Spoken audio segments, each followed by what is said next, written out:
Good morning, guys. Today I'm waking up here in my best friend's room at 11:30 a.m.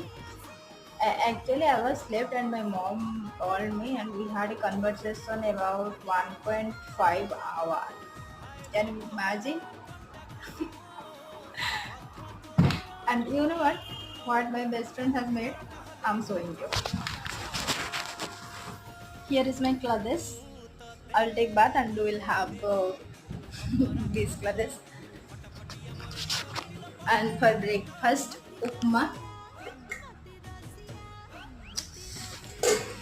And she made me rice also.